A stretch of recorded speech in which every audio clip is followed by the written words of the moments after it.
your last fight, obviously an incredible fight. You looked absolutely disgusted afterwards. But in retrospect, I mean, after you went back and watched tape, have you taken any joy out of the performance? Yeah, I mean, and I went home that Sunday, and I was sitting eating macaroni and cheese at my mom's house, drinking a beer, and I watched it with my dad and my family, and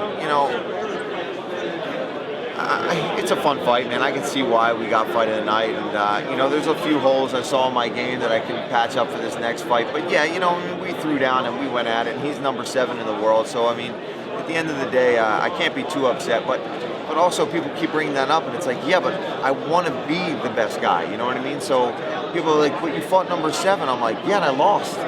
So, but I still watch it every now and then, and it's insane.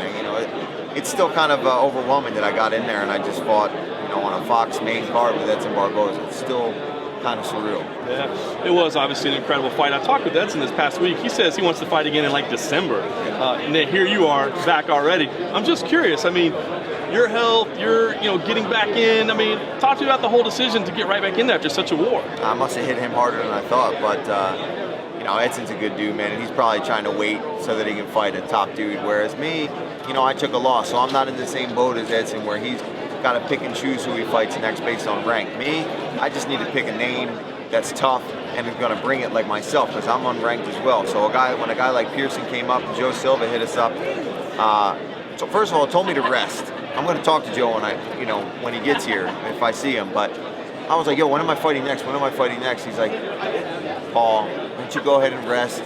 Take a couple weeks off. You just had a war. It was great. We want you at your best.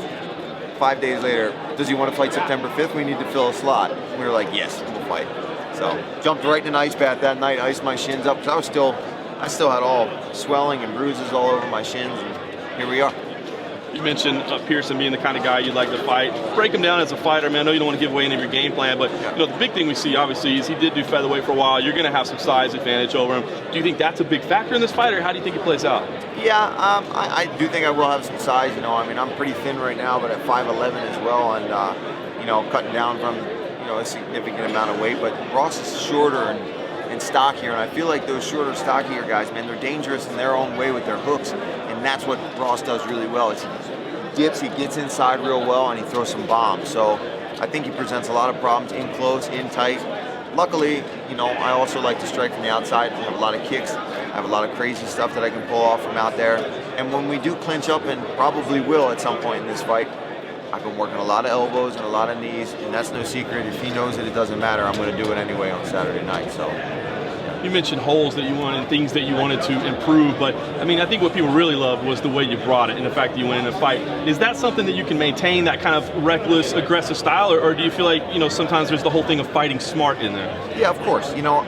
I like winning bonuses and I like making money and all that stuff, but at the end of the day, I want to climb up the ranks and I want to be in the top 10, top 5, and move on from there, and just go down as a top guy in the UFC. And to do that, you got to win fights. You can't just get bonuses. I don't want to be known as the crazy guy that can take a hit. I want to be known as the guy that can also win fights and finish people. I think people are wondering, though, if you're going to be on that Cowboys throwing a game plan of just fighting as frequently as possible. Man, some people it just doesn't work for them, and some people it does. And I think our type of fight and the people that we are at the ranch, and Cowboy and me and the rest of the guys up there, and mentally, I think it helps us stay busy, stay ready. If I go and sit on my couch and back home in Philly with all my friends for 3, 4, 5, 6, 8 weeks at a time, I will go out and eat cheeseburgers, I will drink beer, and I will put on, unnecessary weight, and I start getting depressed when I do that. I start seeing all these guys, if I was watching this on TV right now and I wasn't fighting, I'd be like, man, I want to be there right now, getting interviewed, getting cameras, so that's why when we got the offer, I put down the plate of food and I went and worked out. So that's awesome. Last question I got for you. You close your eyes, you visualize this thing, you're laying in your hotel room thinking about it. How does this one play out? And this whole last 3 or 4 weeks leading up to this fight, all I keep thinking about is visualizing my hand being raised. With the Edson fight, I thought a lot about all the crazy stuff that could happen and his spinning hook kicks and my spinning hook kick. And for this one, at the end of the day, just want to fight to win.